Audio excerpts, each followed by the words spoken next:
From UFOs to psychic powers and government conspiracies, history is riddled with unexplained events.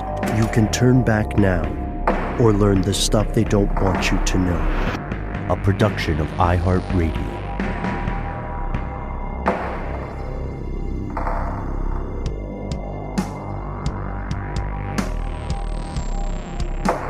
Hello, welcome back to the show. My name is Matt. My name is Noel. They call me Ben. We're joined, as always, with our super producer, Paul Mission Control Decant. Most importantly, you are here, and that makes this stuff they don't want you to know.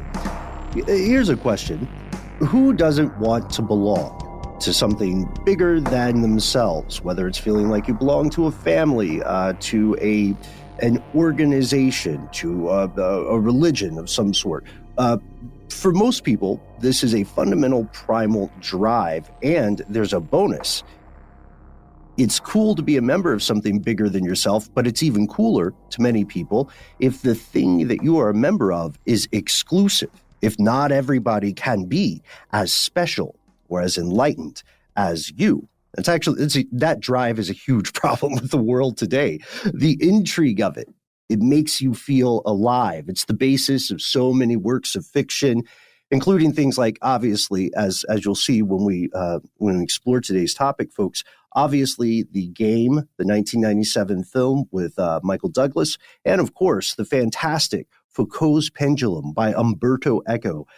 Today's story is a story of curated conspiracy, part performance art, and part Silicon Valley startup, part push for genuine adventure, and part push for cold, hard cash. We're talking about something called the Latitude Society. Here are the facts. Here's what happens when you join this. Just as we explore this, put yourself in the mind of a person experiencing this, and you'll get a sense of how cool it is at the beginning. Well, yeah, I think the first thing you have to do is imagine that you are yourself doing whatever mundane things it is that you do every day, no matter how much you even enjoy. Like, we enjoy our jobs. We like doing this, but we have a regimented schedule where we do this over and over and over again. This is what we do. We take care of our families. We, eat. We blah, blah, blah, blah, blah. All the things you do, imagine that. And now imagine that you get an invitation to this thing called the Latitude Society. And the way you get the invitation is very important, and it generates so much intrigue in someone like you, like me, doing their everyday things, that there's almost no way to say no. Yeah, I mean, because it comes in the form of a friend who is essentially inviting you into this kind of shared experience with an invitation, a actual physical invitation that takes the form of a blank credit card in a sleeve, like you might get at a fancy hotel, or maybe even not a fancy hotel, for your key card. They're slid into those little paper sleeves where the Wi-Fi code is written on. Only this sleeve has a strange kind of geometric symbol on it that's embossed and kind of a little shiny and bespoke looking. So it's already like reeks of intrigue.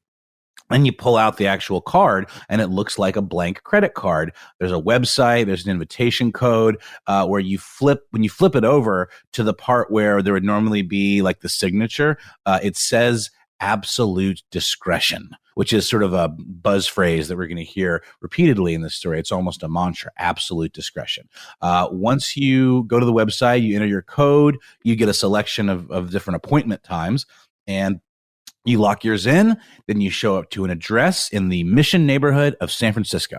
At this point, you will have an experience that feels very through the looking glass, very Alice in Wonderland. And if you have not had this spoiled for you, warning, spoilers ahead. What happens when you open the door?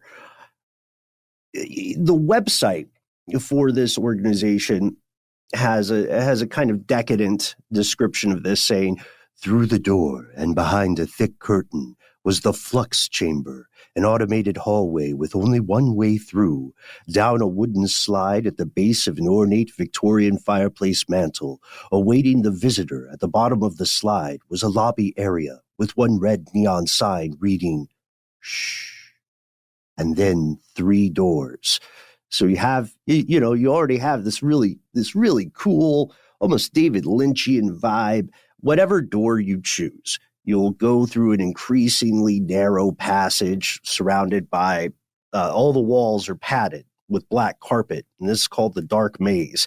You hear music, you hear a susurrus, whispering voices, and that's what guides you through this completely dark labyrinth. You're monitored by cameras the whole time, which is important later. And then finally, you go through this crawl space and find yourself in what they call the library chamber. This is surrounded, this is really cool if you see it. It's surrounded by all these bookshelves. And then there's one book on a pedestal, and it's called The Book of the Latitude. At first, this book appears to be blank. It does, and it's important to note that all of the books in the room are the same book. It's the same book that is open with blank pages sitting there in front of you. And, you know, just curiosity is going to lead you to, like Ben said, open it up and you find that the pages are blank. But then almost out of nowhere, you'll hear a voice. And then these pages, or at least the pages that the book is open to, begin filling up with the words that are being spoken to you. So it's almost as if the book is being written in your presence in that moment. And that's on the left-hand side, you'll get the words being written out. And then on the right-hand side, you'll actually see an illustration start to form, a video of sorts playing somehow within this book. Yeah, I mean, it really is sort of an interactive theater experience. If anyone's familiar with the company Punch Drunk, who continues to do, I think probably during COVID, it's on hiatus, but hopefully we'll be back soon. An incredibly beautifully curated kind of theatrical experience in New York. And I think there's other versions, but it's called Sleep No More. And it's essentially like an interactive theatrical experience where as you're progressing through this actual physical space, you can choose your path and things happen based on which path you choose, et cetera. This really reminds me of that. But using whatever theatrical projection technology that they use, essentially what's formed before your very eyes is this like mythos, this sort of like base kind of fable that is at the center of the Latitude Society's kind of lore. And you can actually witness this for yourself in a couple places. There's a really good article on Vice about it called My Year in San Francisco's $2 million Startup. And also the documentary Bright Axiom, where you can actually see it visually. And it's very much worth a watch. Yep. In Bright Axiom is the name of the documentary. You may also be interested in The Institute. Be warned, they're somewhere between documentary and long form infomercial. But this fable is important to the Latitude Society. It's one of the first pieces of literature that people experience when they interact with the society.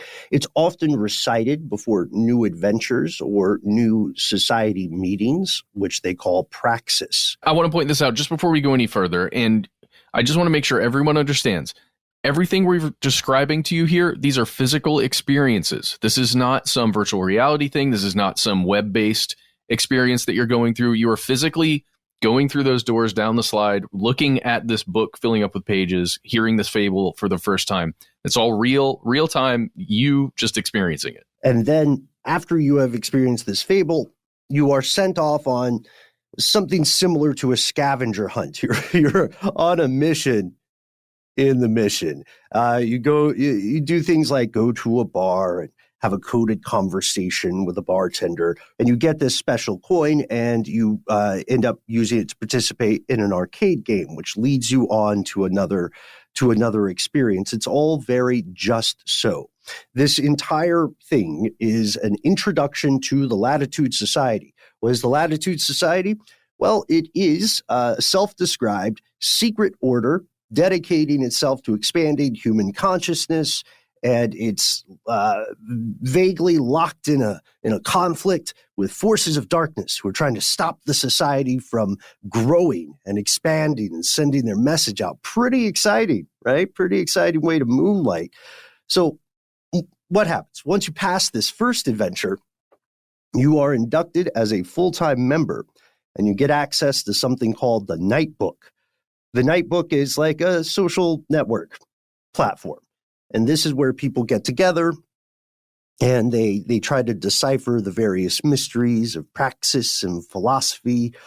They also have, like you said, Matt, the emphasis here is on in-person experience. So they also had town hall events. You can see various video of this. They also had dedicated talks and meetings. This was throughout the San Francisco area. And active members of the community could mingle and they could openly talk about the future of society with one another. Because the thing is, there's a Fight Club vibe here that helps with the exclusivity. The society has 4 kind of guiding principles. Number 1, by far, is absolute discretion, meaning you're not supposed to talk about Latitude in front of people who are not involved with Latitude, unless you want to invite them, in which case you give them one of those little cards. And really, it feels like it's very secretive, but it makes sense logically to avoid spoilers, right? This is all about surprise. And as Noel said, that phrase, absolute discretion, was embossed on the slip that you would get that the card was inserted into. So that's your first interaction with the Latitude Society after someone, quietly says, "Hey, can you keep a secret?" is the phrase absolute discretion. And here's the thing about that phrase. The people or the creators of the Latitude Society took great pains to make sure that the member, the user, understood that phrase has 2 different meanings. And one of them was essentially saying that you will be able to have good judgment in what you decide to share, what information you decide to give out. The other one is essentially just implying secrecy. So it's both of those things, right? That's what Ben's talking about. You get to choose as a member who else becomes a member. And like we were saying, there are several other tenets that were very important to Latitude Society. Yeah. We value experiences over things that's the second tenet. And I think that's something a lot of people can agree with. Especially you'll find this belief common in people who have lived a long time. People who are at the end of their lives tend to enjoy the experiences they had or the memories of those more so than the gadgets they accrue. So I get that one. Third tenet, we give in order to become part of a story greater than ourselves. Think about it. What does giving mean there? We'll get to it. And the fourth is freedom from dogma. So the person who invites you is thereafter referred to as your ascendant, and you are their descendant. It's a bit like a less sinister version of an upline or downline in a multi-level marketing scheme. And I want to be very clear, the Latitude Society is not multi-marketing. No, and it's also not Nexium. And it's also not Nexium. Anybody who is a member of this, they don't, for instance, have a quota of other people they had to invite or anything like that. But you want people to be in on this adventure. So after you finish this first mission, they call it Book 1, then you are given a code word that gets you further access on the website, and then you get the opportunity to invite other people, theoretically as many as you would like. So just like Foucault's pendulum, the majority of people involved knew this was a game, but felt it was more fun and more immersive if you took it seriously. So many people did. And it did not hurt that the group responsible for creating the Latitude Society, named Nonchalance, was staffed by very talented creatives. They made it compelling. You know what I mean? It didn't seem, it seemed real. It felt real, and in a way it was. I also wanted to point out one tiny detail from the experiential part, the first kind of down the rabbit hole visit to that mission, facility, I guess we could call it. There is a part when you go to that window where it says shh in the neon, there's like kind of like a shrouded figure behind sort of, frosted glass. You're not quite sure if it's even a real person or not. And like a drawer pops out and you're instructed to place all of your personal possessions in that drawer. So it's got this like inherent kind of decoupling from the humdrum day to day of existence and identity, not to mention things like, your phone and all of that. And it's actually taking you out, and especially like a place like San Francisco, Silicon Valley, that's the epicenter of this type of like decoupling, from real life, and thrusting you into this place where you have to separate yourself from all of those trappings and literally, go down a rabbit hole, of actual physical experience as opposed to virtual. And then at some point, while you're experiencing this or while you're hearing this show, you have to ask yourself, what exactly is this thing? I would say it's immersive theater. There are a lot of things like this. It's similar to projects from places like Serenbe Playhouse in the Atlanta area, multiple haunted houses in the U.S. around the world, various theater projects in New York. It's also a networking opportunity. Like I mentioned this on an earlier listener mail segment. People tend to want to be Promethean, whether or not they've like earned that feeling. We want to be the bringers of knowledge often rather than the receivers. So this became a way of looking very cool to friends or colleagues. Met somebody at a business lunch, think they're dope. You want them to feel the same way about you? Slide them one of those little black cards. I can't tell you anymore. Absolute discretion, right? And then maybe it leads to better things in your working life. But what else was the point? What was actually going on here behind the scenes of this behind the scenes underground endeavor? Yeah, it's not like this was a cheap thing to produce. You're talking about physical elements, like you said, with people working very hard to create a story and things, and then going to various places throughout the city and planting a bartender, making sure that bartender is going to give out the information, making coins that have to go. I mean, it's a production. This is expensive stuff. Why would you spend all that money to do this? In multiple locations, too. We mentioned going to an arcade. That's another physical location with all of these kind of like bespoke sort of psychedelic looking arcade machines. One of which, when you put that coin in, like you were mentioning, Ben, a deity appears to you, which is a theme that we're going to see throughout the story. Sort of looks almost like the creepy rabbit from Donnie Darko, only it's more of like a half man's face with these weird eye stalks that don't have eyes, and he, in sort of like again, like serial killer voice disguiser voice, gives you instructions on where to go next, and starts feeding you these kind of philosophical lines about the praxis and all of that good stuff. So what was the point? An expensive production, multiple rented locations in the city with the highest cost of living in the country. It's not a small amount of overhead here. What else was the Latitude Society, and what were the motivations for creating it? We'll explore this after a word from our sponsor.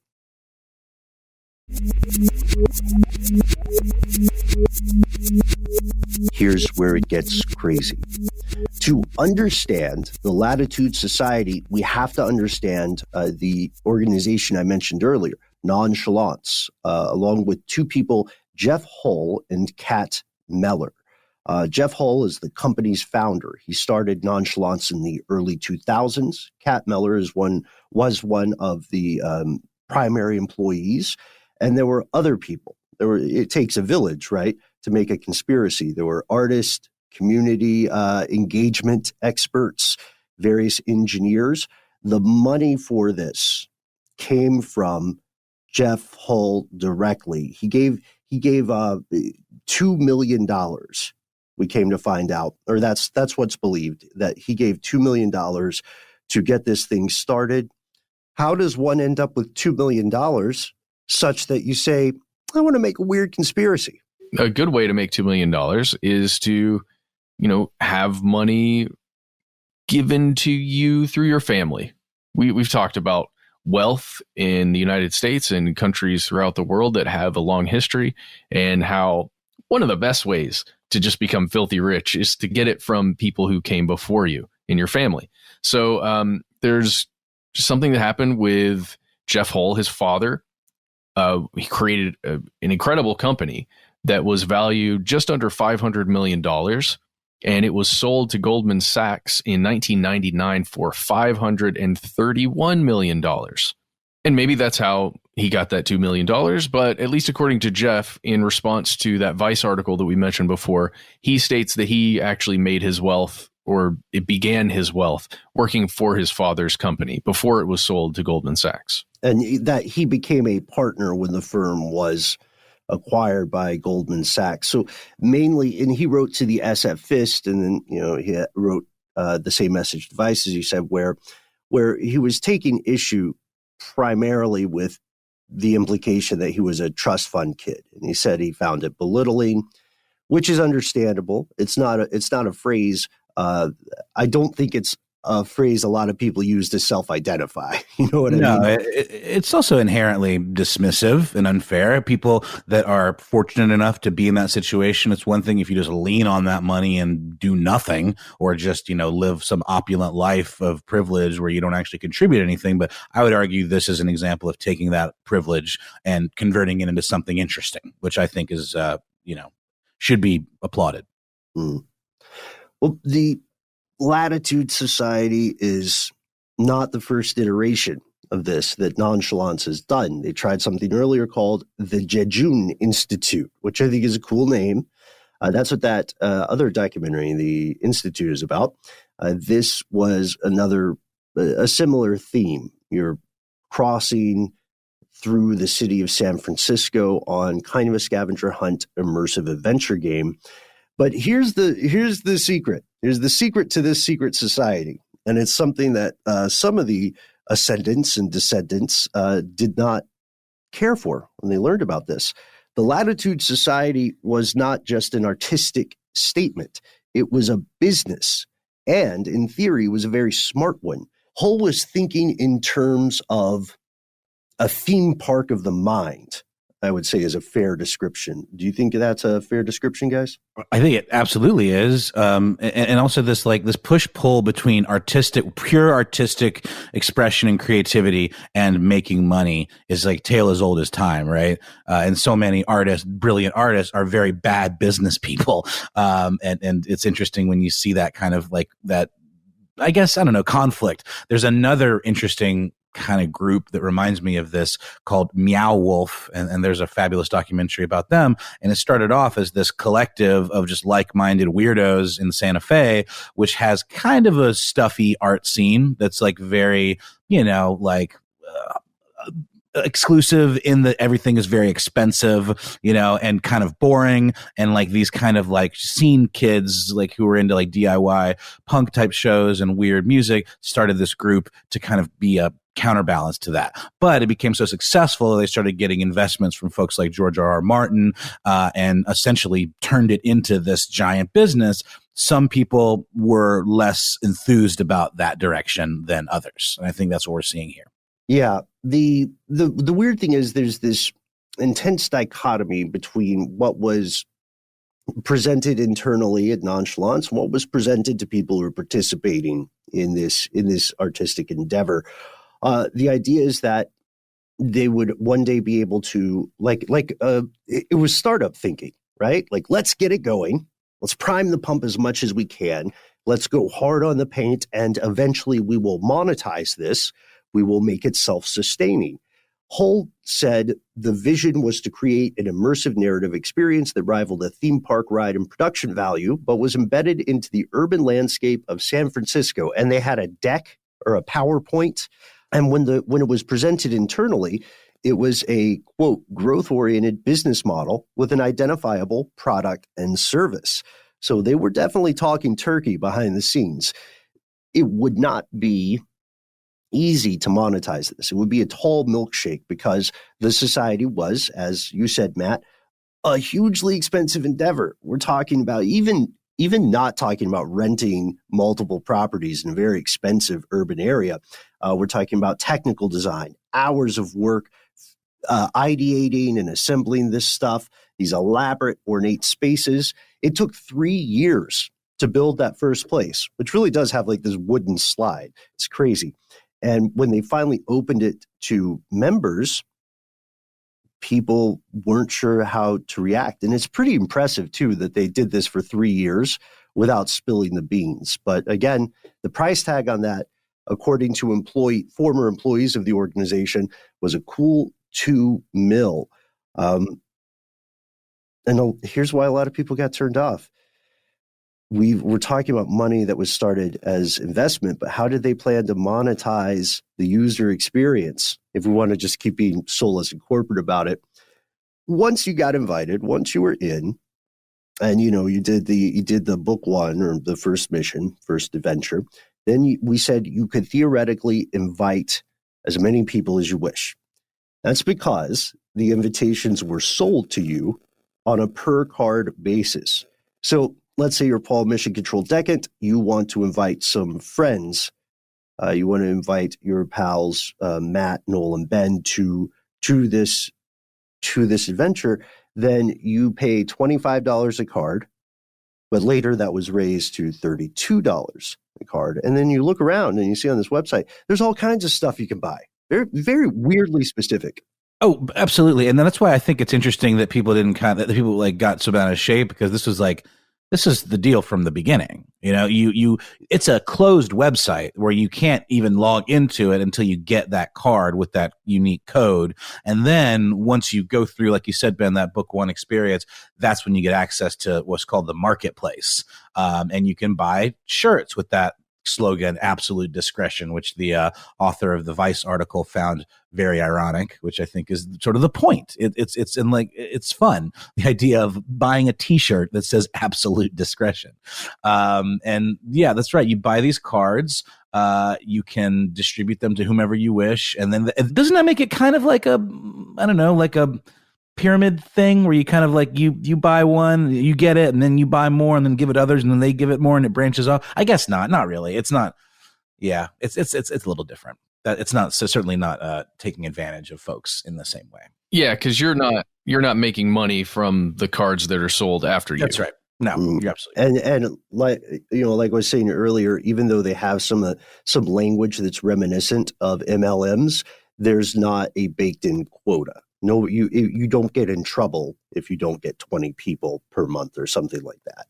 So it's not Ponzi-ish, it's not MLM, but they do want to make it profitable.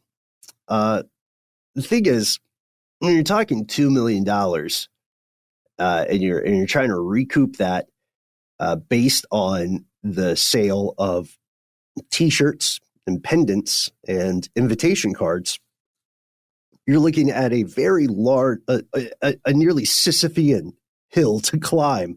It would be very difficult to cover that initial investment in a reasonable amount of time.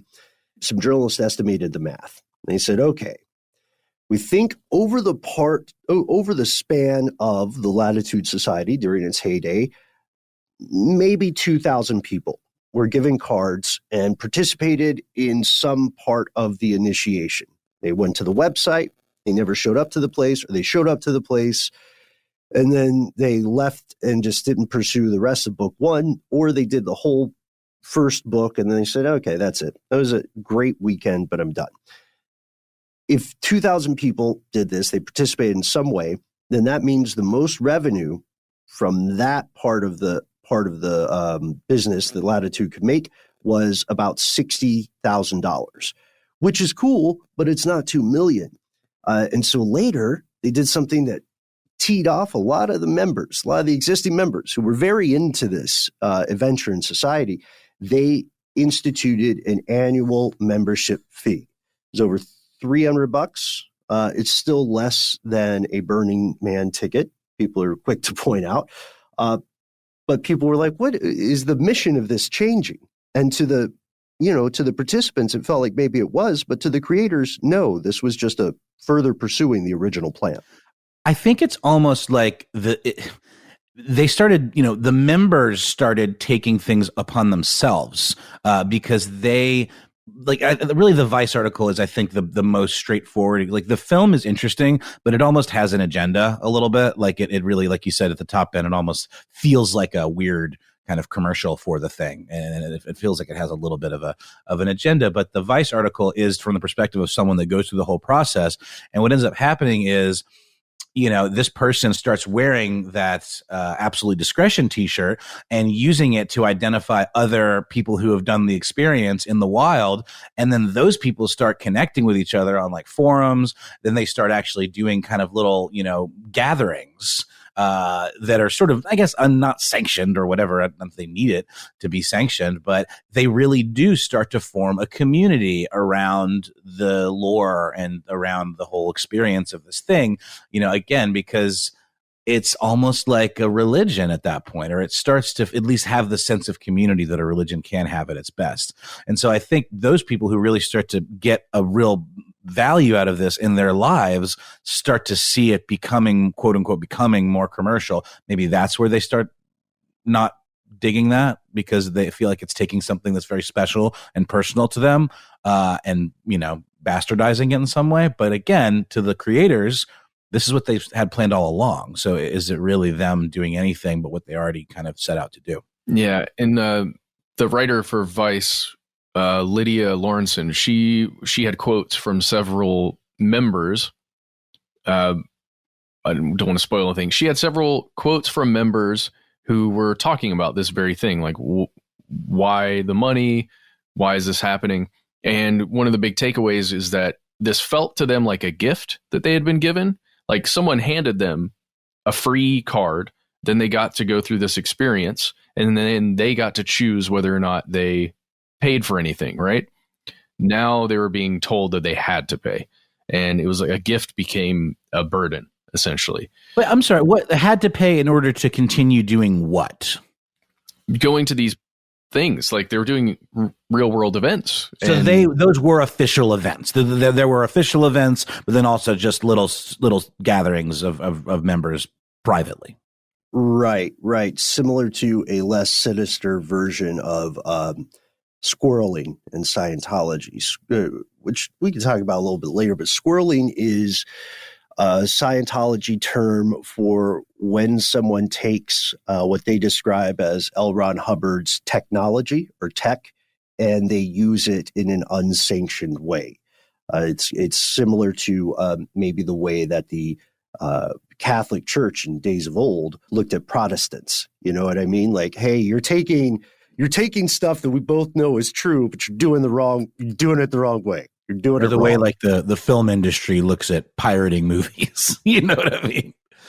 Maybe. Yeah. I mean, it's like you're stealing. You're basically saying you're taking our stuff and you're using it and you're not like giving us our due, or like, yeah, I don't know, like the paying part certainly is at the heart of it. But yeah, you're exactly right, man. I think squirreling is a perfect comparison. Let's think too about social media and the internet. One thing that the internet has made abundantly clear in every culture and every iteration is that if people have something for free, there's something deeply offensive to people if that changes to a paid service. You know what I mean? New York Times. Right. I say that as a guy with a subscription. Really quickly, just slightly off the subject, but it's sort of like what Apple is talking about, potentially putting siloing podcasts behind paywalls or making it a subscription thing, or it's a little vague what they're talking about doing, but that would be exactly what you're talking about, because Apple is sort of the arbiter of like this industry of like free content, ad supported free content. And if all of a sudden that changed, I think people would like lose their minds. Mm-hmm. And the reason I mentioned social media is because we can see clear parallels here, right? Social media, a lot of the platforms thrive on exclusivity in the beginning, right? I can only have a Facebook page if I go to this school, or then later if I go to a school. We see this time and time again. People want to be Promethean. They want to be in the know. And then as it grows and more people are involved, and more people are aware of this fight club, then the problems grow as well. It's a symptom of scale. If I wanted to be all TED talky and pop sci about it, symptom. Well, yeah, because they're doing testing on those early users. They're literally beta testing everything, including that experience that we described to you at the top of this episode, like going in and checking out that book, down the slide, all that stuff.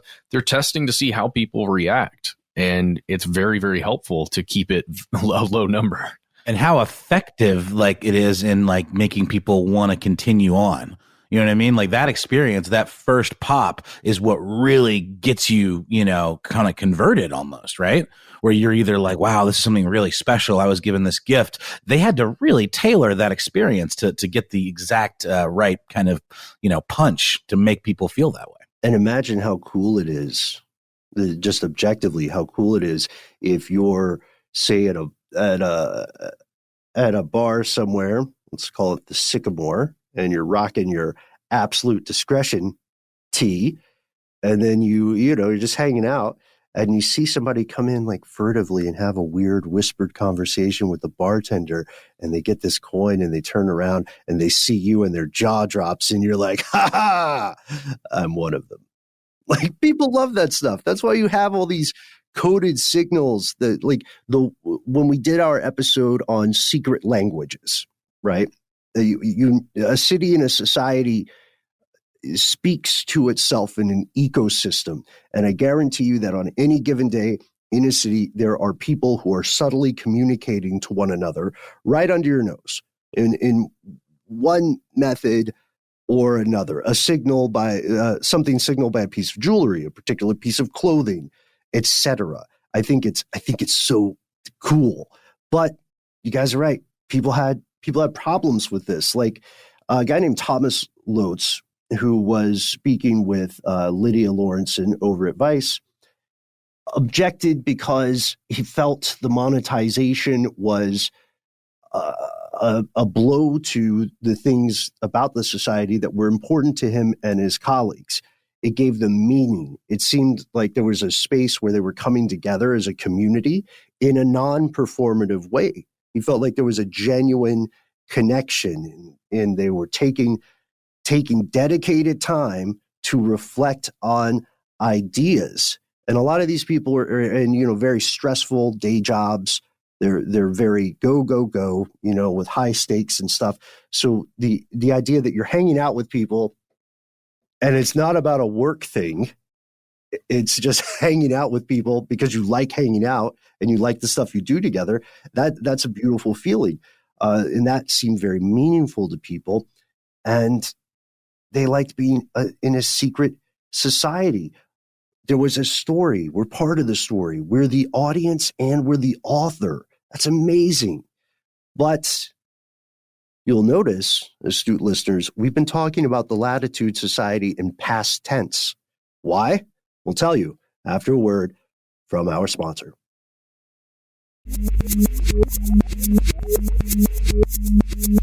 So Latitude had problems. I think we're pretty clear about that.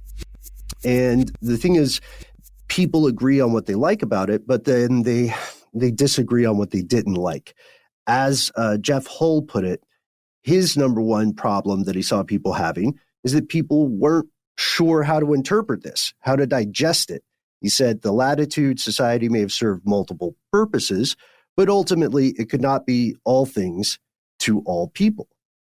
So maybe everybody just wasn't on the same page. Maybe that's where the issues began. Yeah, it makes a lot of sense. And there's a quote here again from that Vice article from Matt Weinberger. He's a person who, took part in the Latitude Society. And here's his quote. Some people treated it as a game. That makes sense, right? Some people as a social club and a networking opportunity. And some treated it as a religion.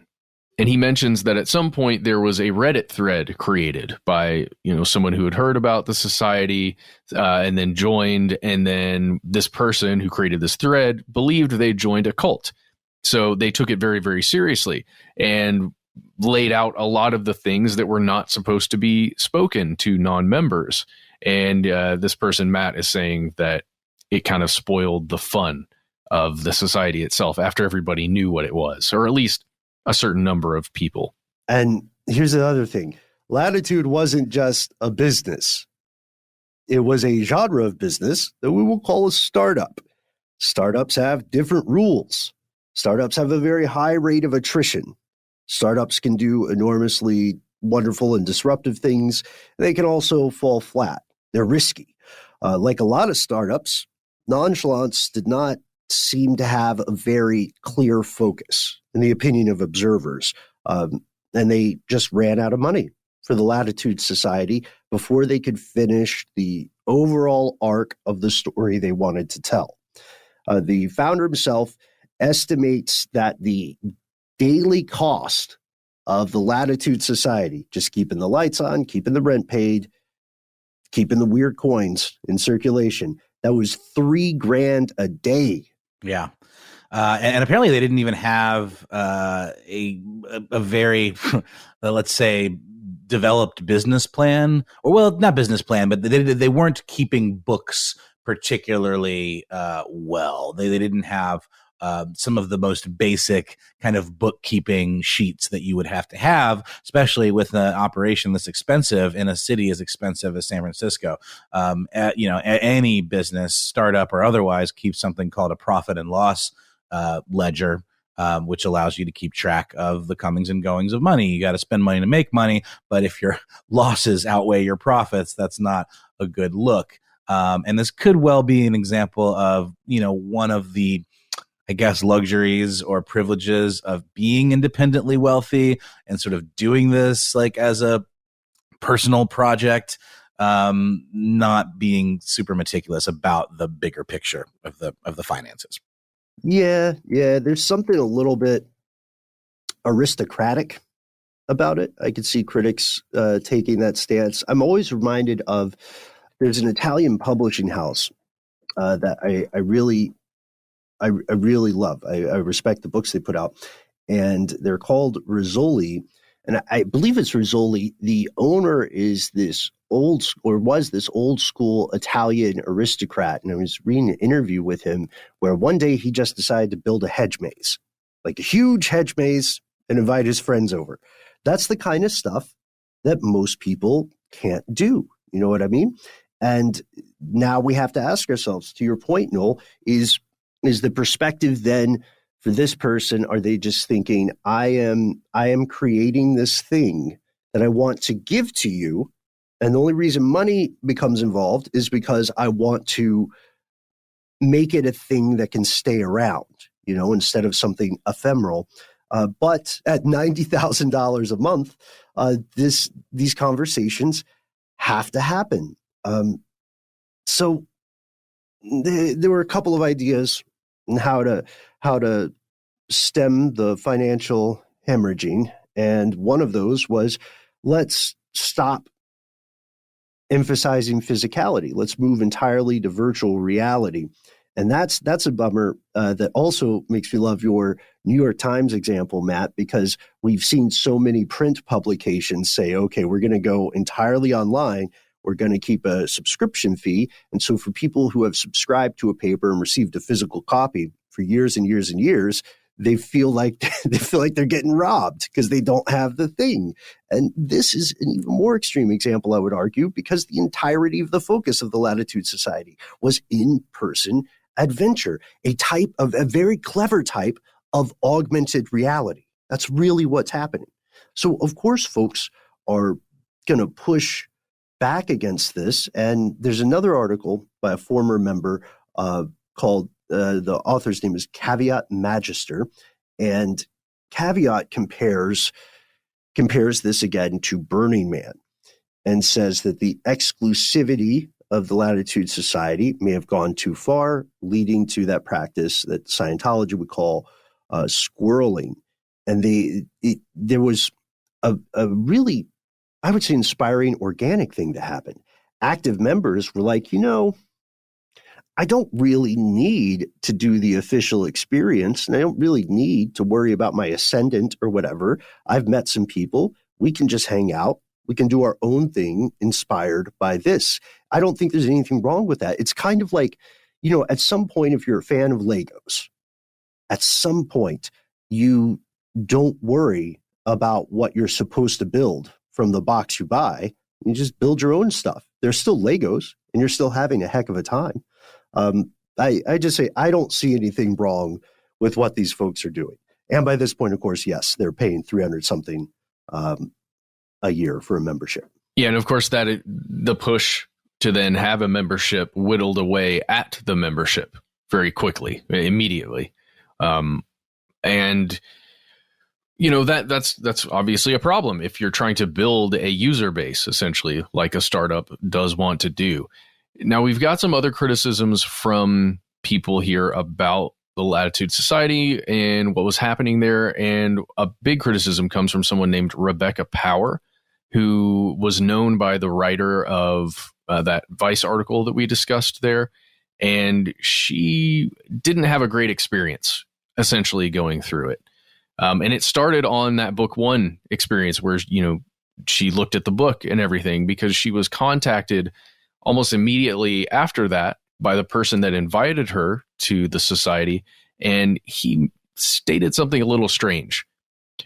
Something we didn't note before this is that in many of the rooms there, the physical space that you enter, there were cameras with, lights, as cameras generally do have. Like a CCTV camera has a light that lets you know you're being watched, or that the camera's on at least, or recording.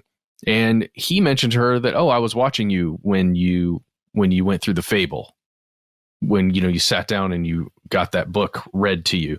And that kind of creeped her out a lot. Just the thought that someone was there actually watching her the whole time, not interacting with her, just surveilling her and observing her. So that was the first little thing that happened. But then she felt it got weirder from there. Yeah, she saw an imbalance in the agreement. Some kind of information asymmetry would be a dry phrase for it.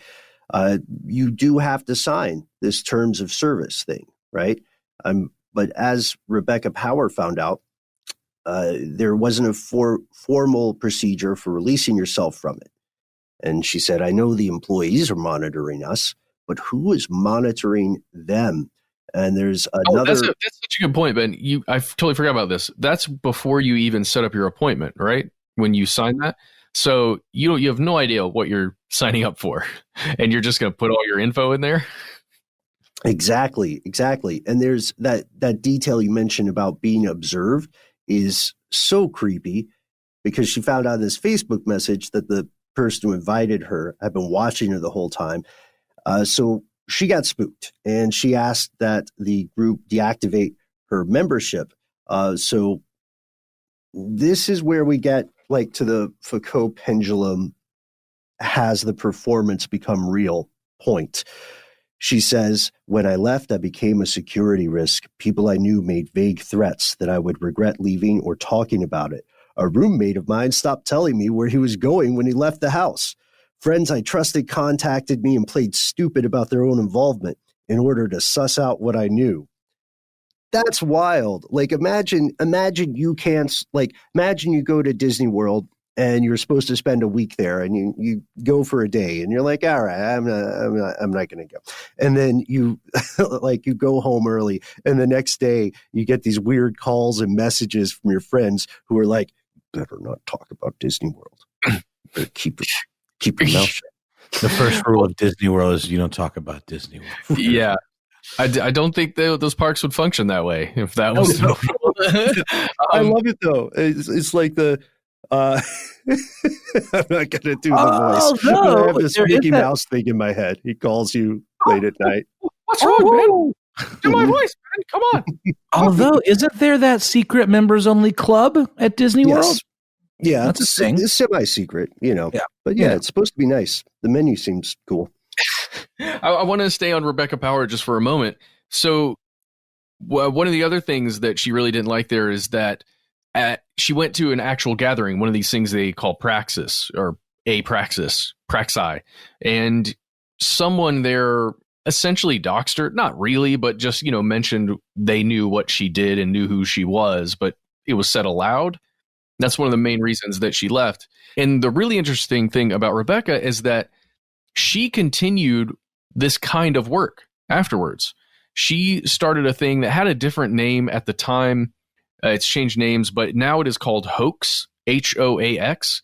It's in San Francisco, and it's the same kind of thing. It's a company that creates experiences. They're an interactive design studio, and they like to create, quote, novel situations and powerful experiences.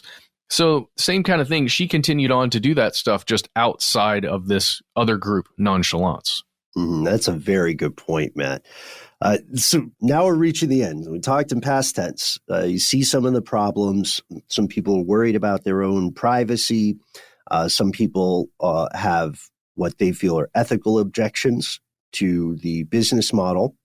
And then also, you can understand this from the perspective of the employees of nonchalance and the people responsible for making these experiences. They might feel kind of underappreciated. Like, hey man, I gave you a thing. I'm trying to keep it going. You know what I mean? You can't be like, you can't go to the sandwich shop, get a free sandwich every day and expect those sandwiches to just appear. It's a terrible comparison, but you get it. So after the membership fee rollout, there's internal division within nonchalance. Employees resign. And then Jeff Hull sanctions an article about the society where he says various critical things, or various not, super happy, fun times, holding hands, singing Kumbaya things about the organization. And this itself is a violation of that absolute discretion policy, is it not? And then less than a week after that article publishes, Jeff shuts down the website. He leaves a note that the San Francisco House of Latitude is closed, and the society closes down on Monday, September 28th, 2015. This was news, reportedly, to several of the employees involved. As happened, recently in the days of the pandemic, some people just showed up to a job that no longer existed, which is a massive bummer. It really is. I do just want to point out, too, I think we've made it pretty clear, but a lot of these things, this idea of these rules, quote unquote, are very loose. And it's not like there's a set, like a code of ethics or conduct. Even their whole idea of discretion is ironic in a lot of ways, because it's a secret, but it's also tell your friends. So it's very loose, all of this stuff. And to the point where it's clearly meant to be a bit of an ironic performance art thing, almost commenting on the types of the ways social media works, and the kind of, what you're saying, Ben, about how exclusivity in and of itself makes things more attractive. And now we've got things like this new social media platform, Clubhouse, that's once again based entirely on exclusivity. And it's very much a Silicon Valley thing that's about networking and being more anonymous, less tied to your persona, and more just based on the worth of the things that you say to other members. So I think there's a lot of that's sort of, some of the folks that really started taking this seriously seem to have maybe have been lost on them a little bit, which is interesting to me. Because again, it's the definition of what this is changes based on the perspective of the people and their degree of involvement. So after Jeff Hull closes down Latitude Society, he goes on Facebook and he posts an update. Some people copied and pasted it, and then the reactions were mixed. Some folks were like, I get it. And I sympathize with you. Some people were angry, like, you're ruining the game, or you're ruining the community that I've come to love. Hull writes the following. He says, I've been rolling a boulder up a hill for 4 years, and it kept getting heavier. It was my most audacious undertaking, besides parenthood, and getting to the top meant success. Recently, as my shoulders began to give out under the weight, I looked around and, seeing no relief in sight, I decided to do the most healthy thing I could possibly do. Let go. Oh, man, where do you think that boulder went? I wonder what's on the other side, Yikes. The boulder. That's the intro to the third game, right? That's right. You go throughout cities in the United States and you're searching for a 20 foot tall boulder that's just rolling downhill somewhere. Yeah. Randomized locations. The pieces are there. We'll workshop it. Yeah. So he writes this thing on Facebook, and then he also writes a large post on the website, which is thelatitude.com. And if you go to the Wayback Machine at archive.org, you can find it.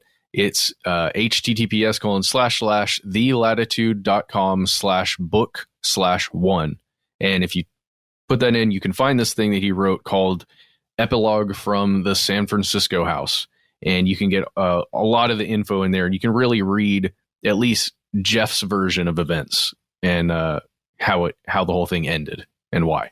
And he said it'll be an enduring, inescapable mystery, how a game built to offer shared whimsy, inspiration, and play can result in trauma for the people most closely involved, which feels like an acknowledgement of the conflicts that the employees had.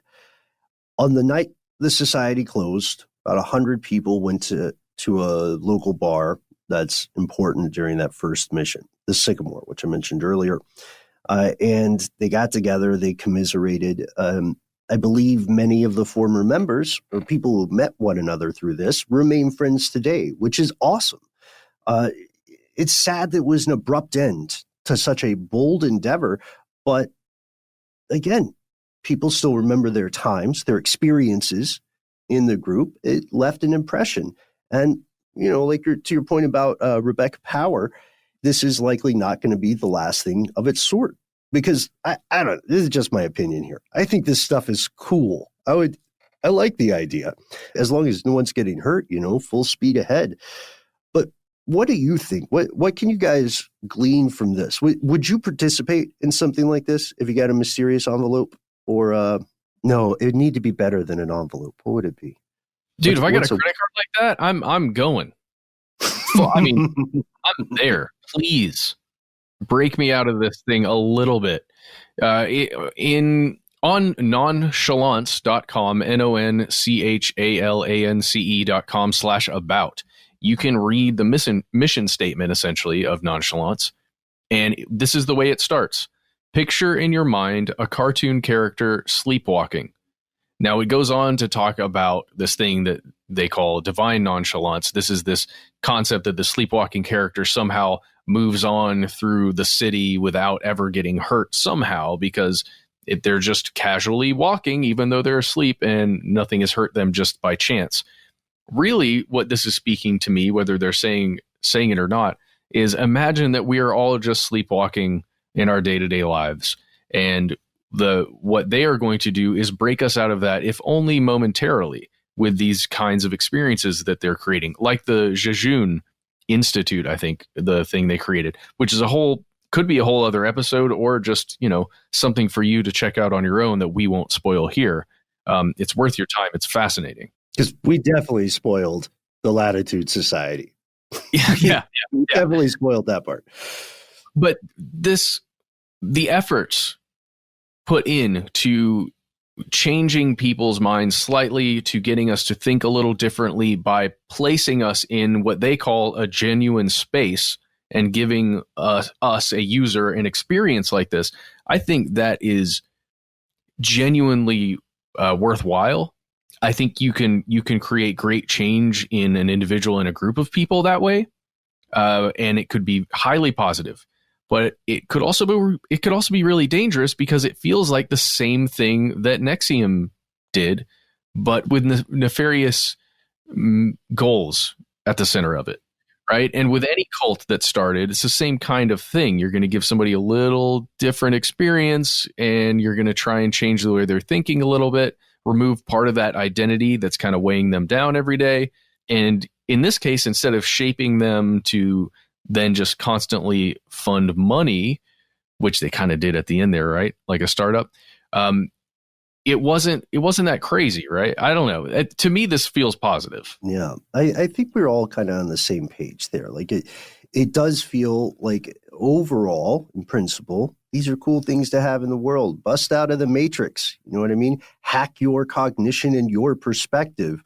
What's not to love? But it is so fascinating, because these things are possible and they're worth doing. We'd love to hear your opinions or your experiences with things like this. because I'm sure there are more examples of this phenomenon out there. And also question, folks listening today, if you were creating something like this, what sort of experience would you give people? And maybe the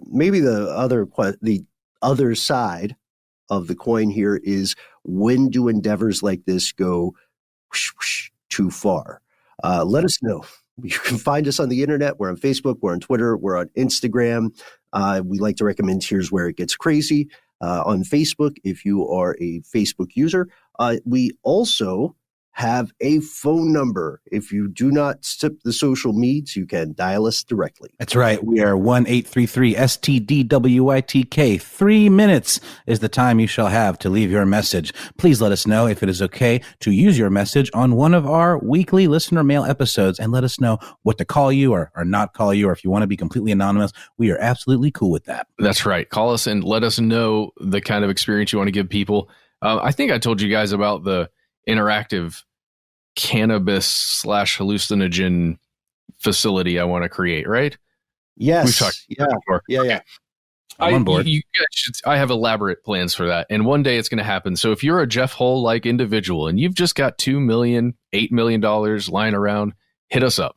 If you don't want to do that stuff, please check out our show on YouTube, youtube.com/conspiracy stuff. You can watch videos of all of these episodes that are coming out, especially our strange news and listener mail episodes. You'll find stuff there.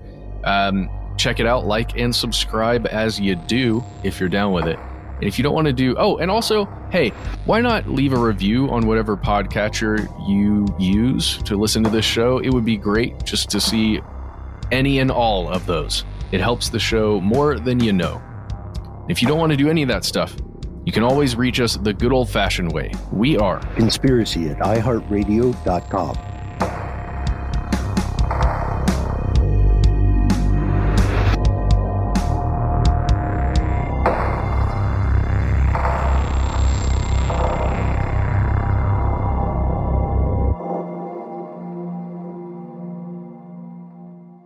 Stuff They Don't Want You to Know is a production of iHeartRadio. For more podcasts from iHeartRadio, visit the iHeartRadio app, Apple Podcasts, or wherever you listen to your favorite shows.